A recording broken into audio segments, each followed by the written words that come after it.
to wait for so is catch up the tempo to show. You'll find the weight is swaying, swaying the beauty swing, crying like a light and rain, a stirring and dramatic wind, wearing a masked thing, belongs to Halloween.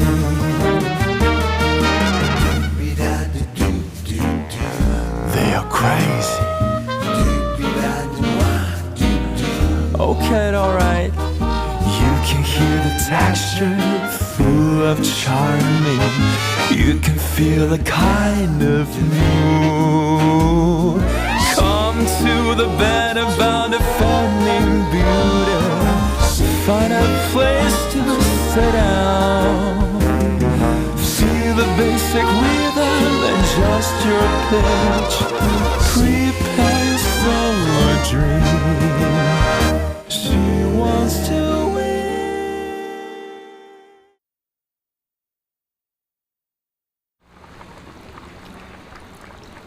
可以了啊，谢了吧，来，谢老大。我提一杯，这杯我随意，你们干了。来，干了。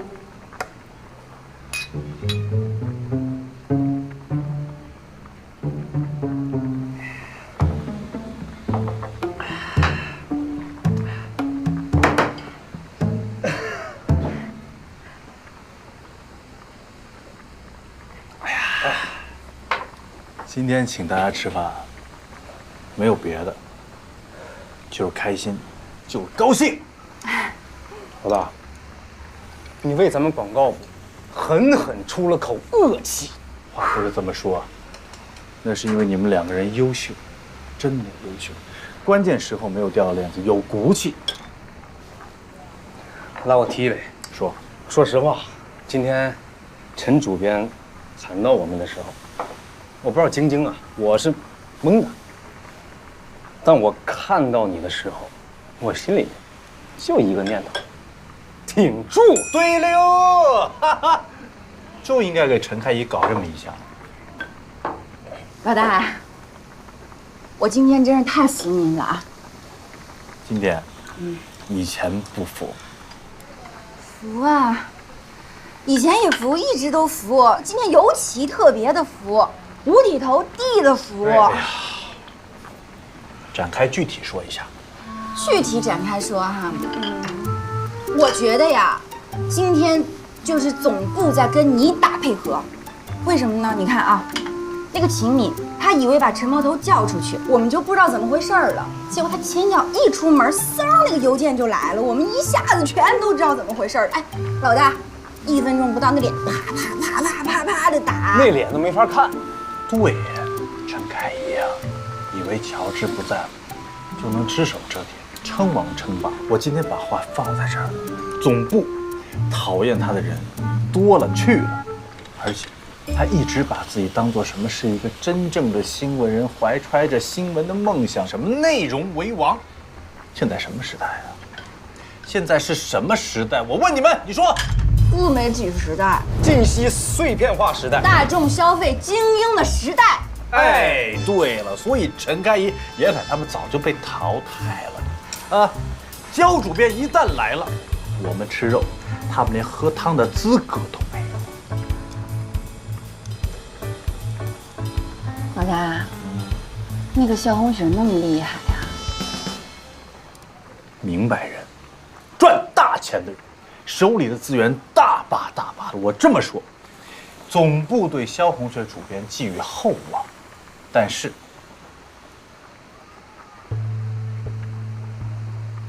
你们先喝一杯。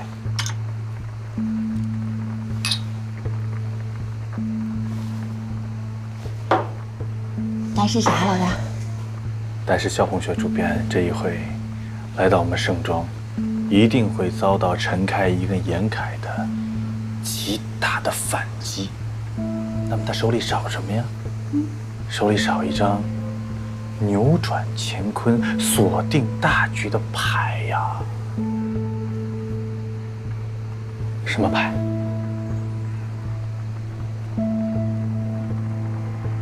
我呀，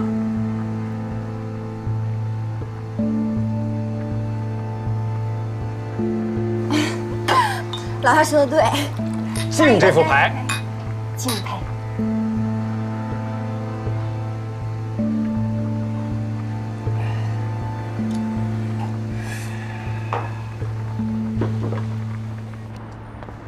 咱俩也不算有交情啊。我这人性格你也应该很清楚。我就想知道个答案：如果萧红雪跟陈开一斗，你会站在哪一边？说实话，盛庄现在已经经不起第2轮的夺权大战了。之前是乔治和陈开怡斗成那样，到最后有什么意义？但这次不一样。争名夺利这种事儿，再不一样能有多不一样？萧红雪这次来，肯定会带来一整套的改革方案。如果陈开一输的话，这本杂志肯定会被改得面目全非。这好像不应该是你们人力资源部应该操心的事儿吧？我做 HR 15年了，大大小小的事情见多，但我还有个身份，我是这本杂志的忠实读者，所以我希望这本杂志能够沿着现在的这种精神气质延续下去。坐下聊。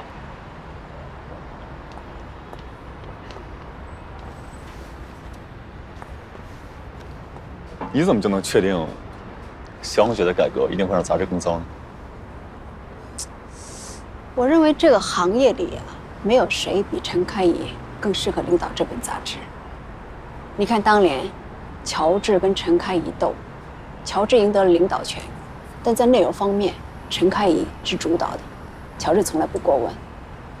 但这萧红雪跟陈开怡，我觉得是不能出现固执的局面的。你做内容的应该很清楚吧？我也问你个问题：说。乔治不是一个贪图钱财的人，但总部的通知又说他的账目有问题，他到底犯了什么事儿？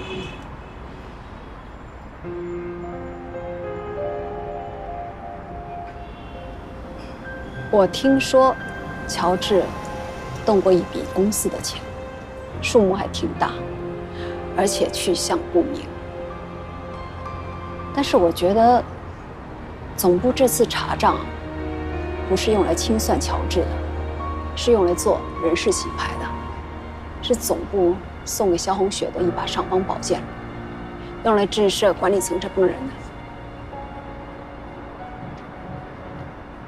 陈开怡账不干净吗？干净，但就怕欲加之罪。难道你不认为乔治是欲加之罪吗？什么意思？乔治已经死了，总部对他的定论坐实了他有罪。我不相信，我也不接受。乔治是清白的，我也会还他一个清白。他是个体面人。如果乔治是清白的话，我一定会帮你的。但是你为什么要执念于这件事情呢？先回答你之前那个问题吧。如果萧红雪要对付陈开怡，我站陈开怡这边，同生死共进退。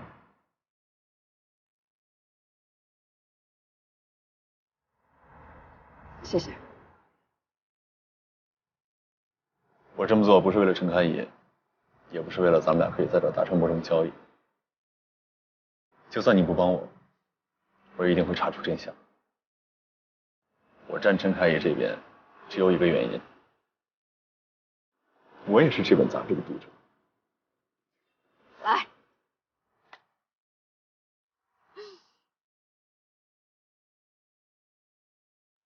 希望这本杂志一直好下去。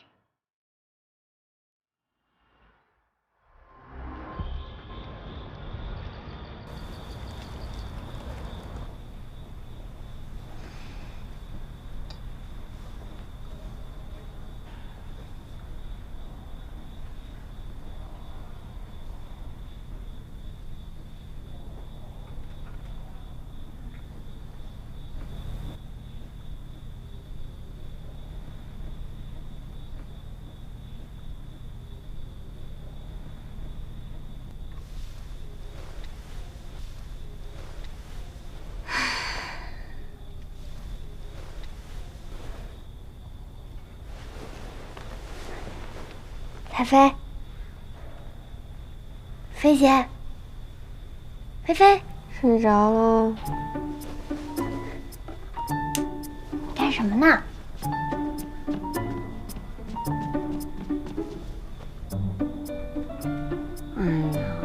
我就是有一件事没想明白。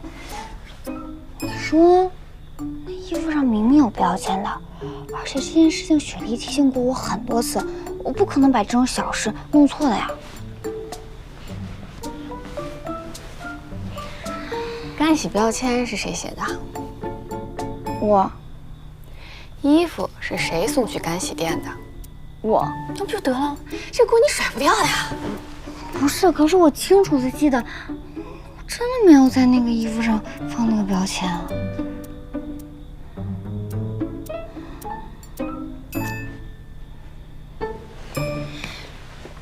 把纸和笔拿给我。哎，姐，假设，A 是标签，B 是干洗归类，C 是送去干洗，A 加 B 等于 C，A 是你干的，B 也是你干的。但这个加，你认为不是你干的，对不对？那也就是说 ，A 和 B 之间还有个 D， 这个 D 有可能是你拿错了，也有可能是你弄混了，还有可能是别人干的。我之所以不能在11点之前睡觉，就是因为你坚持排除了前2种可能，所以最后的可能就是别人干。所以 D 是谁啊？不管他是谁，他肯定知道这件品牌衣服的价值和这件事情的后果，只是他没有想到严凯会这么护着你，所以在这个公式里，严凯是最大的变量，E。变量什么意思啊？好了，我要睡了。接下来的问题你自己想吧。如果你吵我睡觉，我会在你离开公司之前，先把你从这个家里赶出去。晚安。关灯。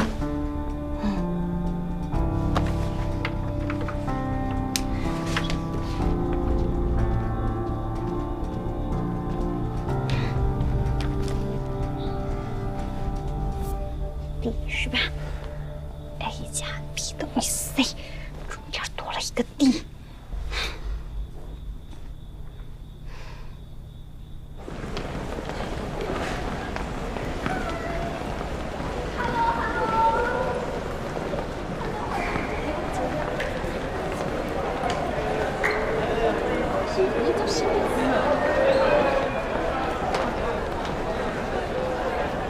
老乡 ，surprise！ What a surprise！ 车在等了，走吧。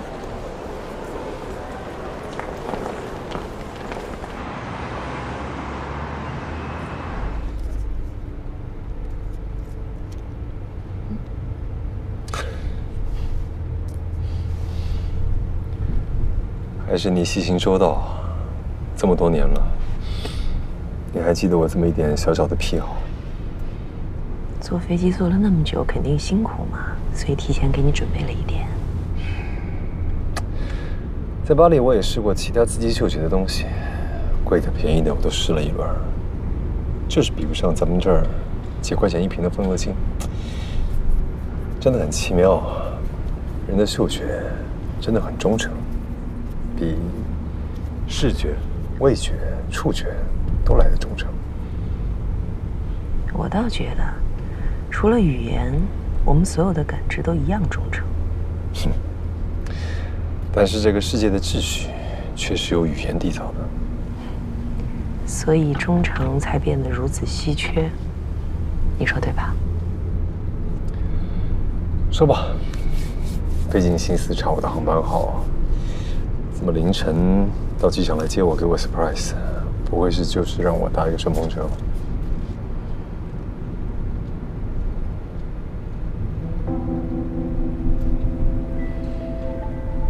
当年你扶乔治上位做主编，明面上还让我假装跟他斗得死去活来。你说总部希望用这种掣肘的方式进行高层管理，不愿意看到我们太团结。我是你一手招进盛庄的，当时听了你的，从竞争中退了出来，和乔治暗中合作。那个时候，你承诺过，如果有一天乔治不再担任主编，我就是主编。这个承诺还算数吗？主编这个位子对你来说，真的有那么大的吸引力吗？有。以你现在在圈内的声望以及地位，是不是主编重要吗？也就是说，你不打算遵守你的承诺了？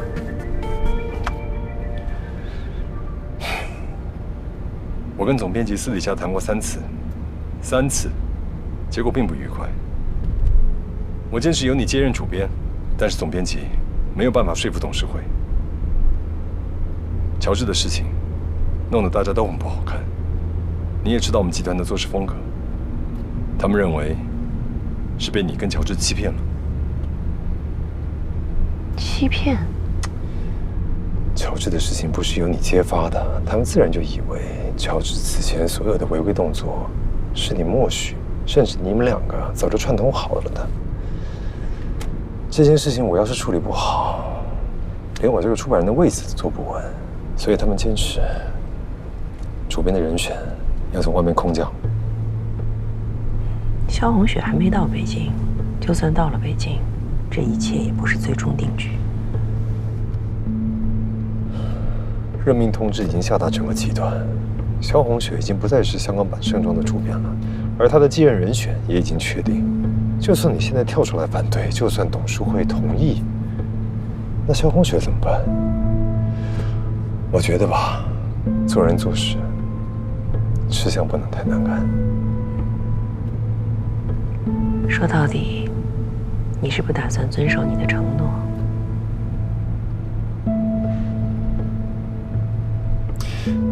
你知道我跟萧红雪的关系吗？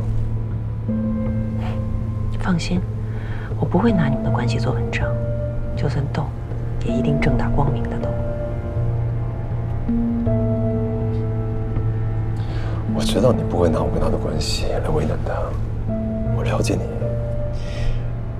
但是毕竟他要空降过来当主编，众目睽睽的，隐婚的事情终究是个雷，哪天会爆也不知道。所以，为了他的事业跟前途，我只能这么做。破釜沉舟，舍车保帅。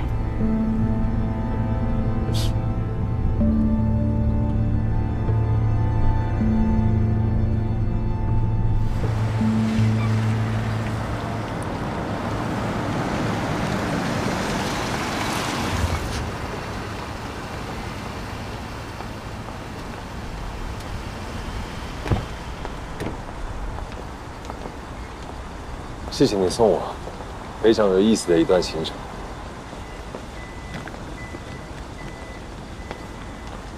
总部这次的主编任免，我不服，麻烦您转告萧红雪，我会开战。你不再考虑一下？从你决定不遵守你的承诺开始，我对你再无忠诚可言。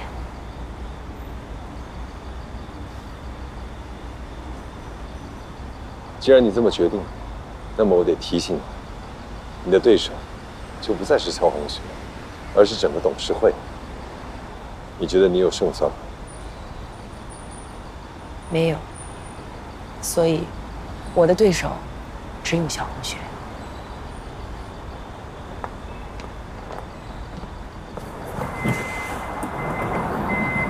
开车。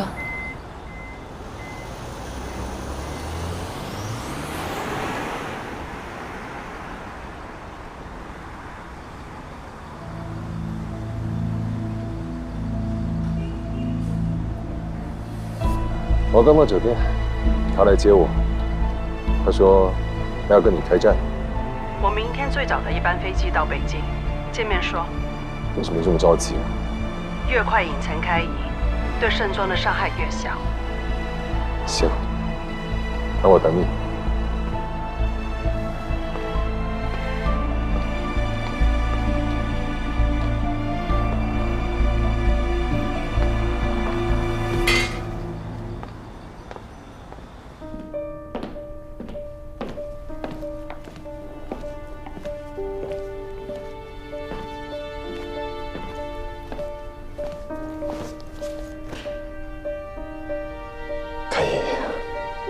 你很清楚，一旦我决定要支持乔红雪，我就会全力以赴。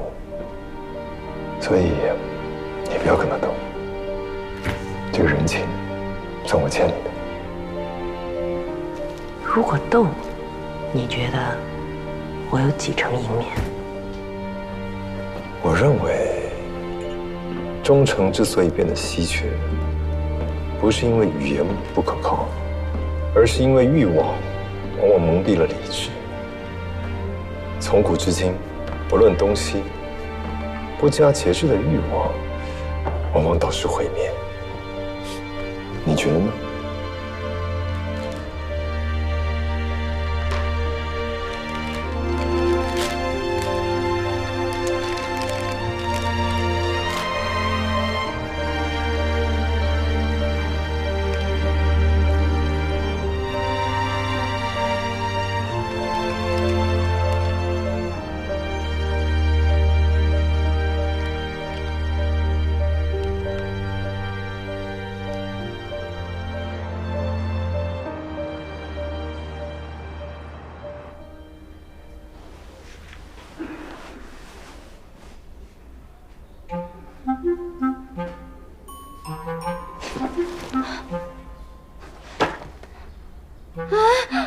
完了，不会是什么破 CDE？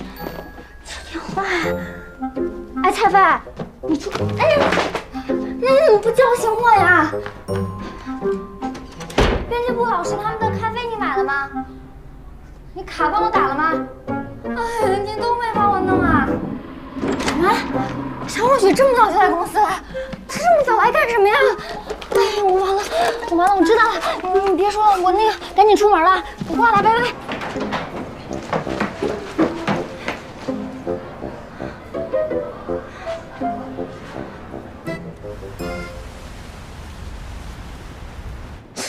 对了，那萧红雪今天谁去接的？Mary 姐吧，雪莉说的，他们都是香港人，好沟通。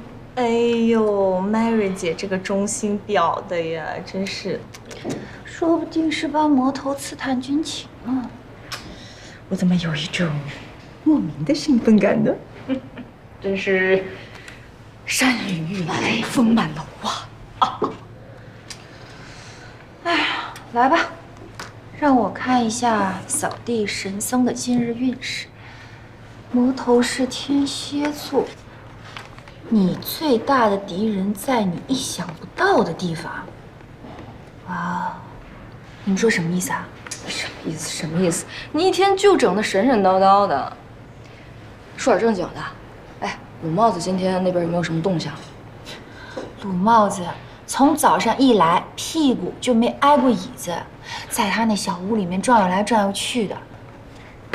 那我看来，萧红雪一到，她立马跪着去迎驾。你们说魔头现在是什么心情啊？要么开打，要么认怂呗，还能有什么心情？主要是他拿什么打呀？啊，怎么打呀？现在全行业都知道了，萧红雪空降过来做主编，已经成为既定事实了。我要是魔头，我就辞职。就以他现在这个地位，在哪儿不能当主编，非得在这儿看人脸色？啊，魔头要是走了，那我们杂志不就完了吗？完就完了。Helen，什么？萧红雪，他说他被以前套路杀了。等会，今天谁要是不站在魔头这儿，墙头草去帮萧红雪，绝交，开战！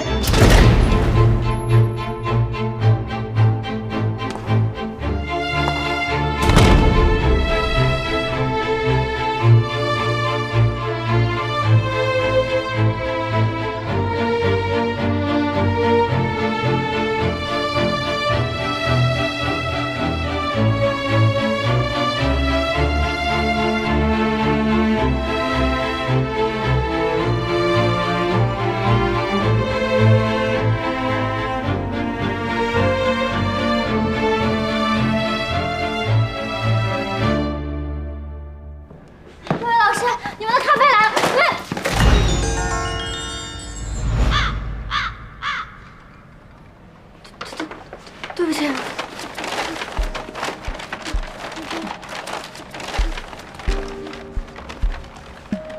直。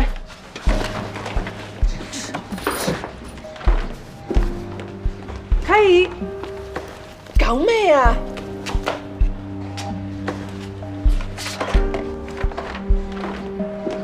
蔡飞，赶紧过来帮忙。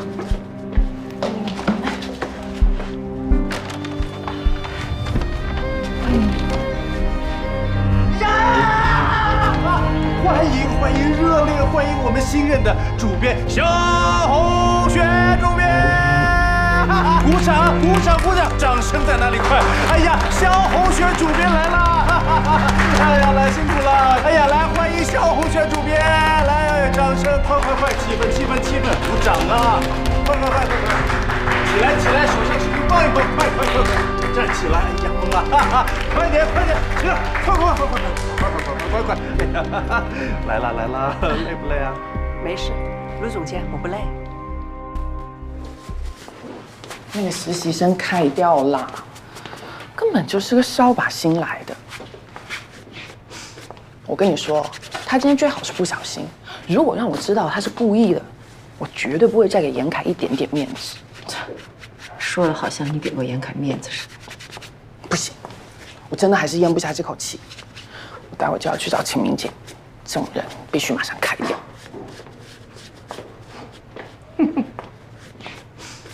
你笑什么？你这样在我面前晃来晃去啊，让我想到了你刚进盛装的时候，第一次跟西伟去拍封面明星，看到了你粉了很久的那位天后，紧张的话都说不利索，然后你就当着天后的面，把跟品牌借来的腕表掉到了奶茶杯里。天后跟你说，腕表是用来戴的，奶茶是用来喝的。你又着急忙慌去捞表，结果把那个奶茶整个洒在桌子下面。西伟不好的摄影灯全短路。西伟回来在我这儿骂了你快2个多小时。哎，你说这都多少年前的事情了？那天你也是这样，在我面前晃来晃去的。当时也有人跟我说，为什么不把玛丽开掉？普通话说不利索，做事笨手笨脚。真的假的？是谁？你告诉我是谁？我不记得了。我就记得那天的你也是这样晃来晃去的，晃得我头直晕。不要再说了，这样一直挖苦我有意思吗？玛丽，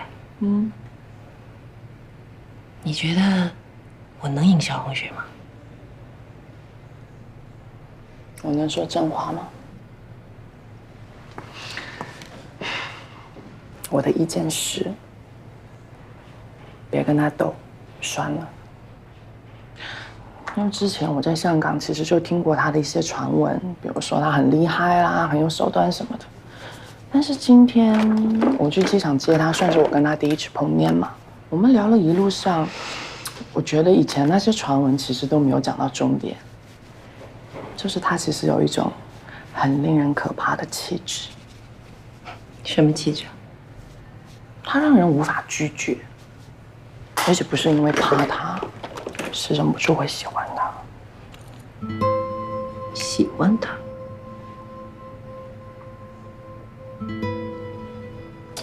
主编，你看这个就是我们的办公区，这边是我们的摄影团队，哎，小潘，主编啊，罗汉，这是我们的图片团队啊，非常重要。做了工作啊，来，走。好，这个是我们的销售部门，的朋友们，风来了，站起来，快！然后我们的广告部精英中的精英，来，非常会配合，来做工作，非常有效率啊。这个前面呢就是我们的服装部，哎呦，只有一个人在工作，一个人。水梨是吧？主编你好，你们策划的那期牛仔服搭配高级珠宝大片，非常大胆，看起来很创新，其实是回到珠宝和女人的根本关系，是女人驾驭珠宝，而不是被珠宝控制。都是梅儿姐教的好，加油，好好努力啊！加油，坐下吧。陆总监，那专题组在哪儿？专题组在那边。能带我过去吗？我带你去。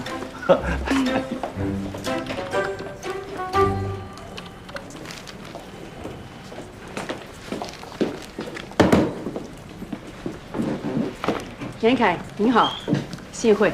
你好。久仰了。我很喜欢你们的封面故事和大专题的策划。以前在香港版的时候呢，我经常跟那边的同学学，一定要学习你们的策划思路。是吗？我天哪，太会聊天了，都给你聊崩了。非得像你一样笑得跟猴一样才叫会聊天。我们关系特别好，所以就常这样开玩笑。走，我带你去参观一下那个服装的陈列室。等等。严总监，你可以把专题组的同事介绍给我认识吗？都在这边。赵鑫、陈然、顾欢、林亚楠。我的天哪，你们素质太低了吧？有没有礼貌？站起来打个招呼啊！你们好。资深编辑赵鑫。赵鑫，你好。后选秀时代的日与夜做得非常好。那个都是2年前做的了。我一直对选秀的节目很有兴趣的。你那个策划也访问了很多选秀出来的女歌手和艺人，而且用的角度很有趣。你把那些人回归到生活的本来样子。没想到你记得这么清楚啊！好的文章当然要记住呢。这个是陈然。你好。没想到那么年轻漂亮。是还行哈。香港别愣手册，对吗？对，那个是我杜撰写的，那个是我写的，对。10部经典爱情故事电影，10个恋人必须要去的目的地，最重要的是有我喜欢的甜蜜蜜。我也特别喜欢那个甜蜜蜜。对。这2位是？林亚楠，我是古欢。古欢是负责酒店，林亚楠是负责生活方式。对，没想到连这个您都知道呀。当然啊。不好意思啊，我接个电话。OK。喂。是你已经到了，那你就跟前台说是我的朋友吧。好的，谢谢，感谢，拜拜。我准备了一些礼物给大家，刚刚送到。主编，你太客气了。我去。哎，找你嘛，你怎么在这儿呢？哎呦，还不是那个实习生的事，秦明姐，你赶快把那个开掉了。别听他瞎说。找我们什么事儿？公司快提前开年会了。什么情况？这萧红雪太厉害了。他有什么啦？他一来啊就玩攻心术，他到公司各个部门走了一圈，公司这么多人，他能叫得出一半的人名来。尤其是内容部那帮姑娘啊，他猛个劲的夸呀，那姑娘都快飞上天了，我估计。现在估计叫他女神了。他怎么花心思的吗？还有呢，丽闺酒店送来一大批糕点，听说是他们酒店的老总知道他第一天上班，让主厨亲自给送过来的。丽闺酒店？对呀，他们家从来都不外送的，而且就算去吃堂食都要提前3天预定才有位置。不是猛龙不过江啊，这么处心积虑的收买人心。亲爱的，你想好了吗？很难对付的。怕什么？不是还有你们俩吗？走，去看看这个新晋女神的面子有多大。去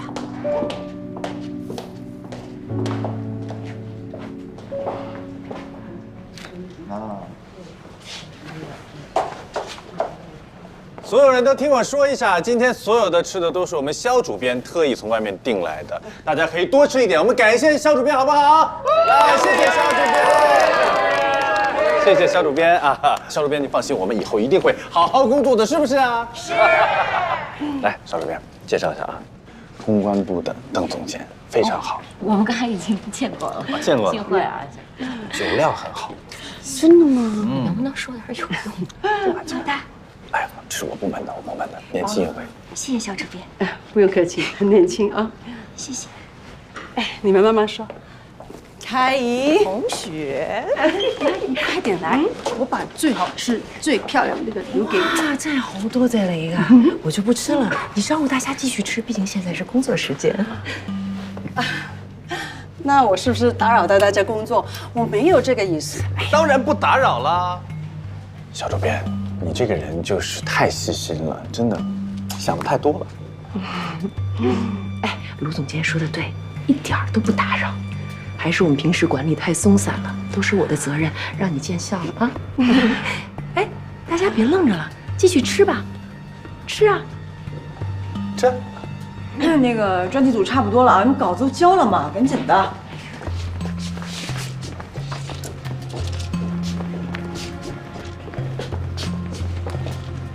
你们这什么意思呀？啊，不吃，不吃，你至少说声谢谢吧。太没礼貌，没有。老鲁，我找你点事儿。没空。不方便吗？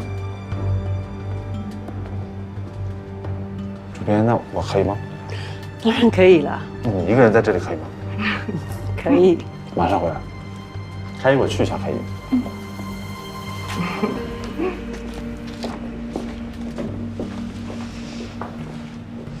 这样，去我的办公室坐一下。哎呀，不知道你今天到，你的办公室还没收拾好，要不去我那儿吧？你好啊，我也想看看时尚大魔头的办公室是怎么样。哪有，我那里很简陋的，什么都没有，跟你们香港版的奢华美的比的。怎么可能？你看你这里，这个才叫奢华啊！香港的办公室呢，才一点点的大。哇，你身材这么好，就是那个一点点办公室练出来的。你才照好呢！你看，皮肤多好，怎么保养的？说哪有保养？大概就是天生丽质难自弃吧。真的要学习，心态真好。这一点我就不教你了啊！我现在就剩下心态好了。好，哎，你这个裙子好美呀，颜色真好。我是不是特别傻？是。我是不是特别蠢？是。那我是不是死定了？那倒不一定，傻子也有权利活下去。那你说我到底是自己辞职，还是等他们辞退我？我认为你现在应该去找沈开怡道个歉。不行，我现在脑子乱，我不能去。你不就碰洒了杯咖啡吗？当然魔头肯定很生气，你让他在萧红雪面前那么难堪，可你现在到了也解决不了问题啊。哎，你之前跟我说那个弟到底是谁啊？我也不知道。但是今天的事儿跟弟也没有关系啊。那我是不是真的不配待在盛庄？如果你现在放弃，那你肯定就是不配。我想清楚了，我现在就去找陈太医给他道歉，管他是打我还是骂我，只要能让我留下就行。就这么定了。你慢点跑啊！你刚倒立完。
主编，我过来跟您道歉。今天早上出去。把门关上。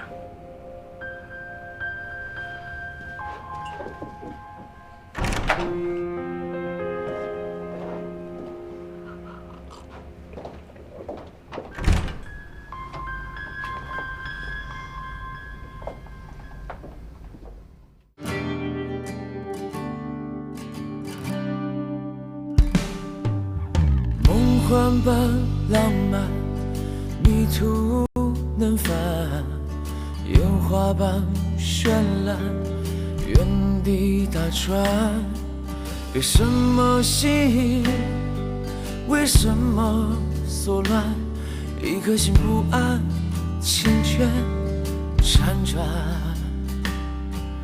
星星和遗憾，星星点点。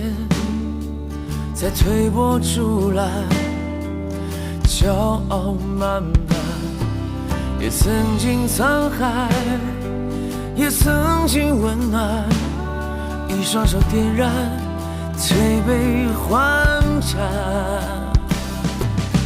我的梦，璀璨如朗朗星空，藏身在茫茫人海中。怀抱着最初平凡的信仰，在一条少有人走的路上。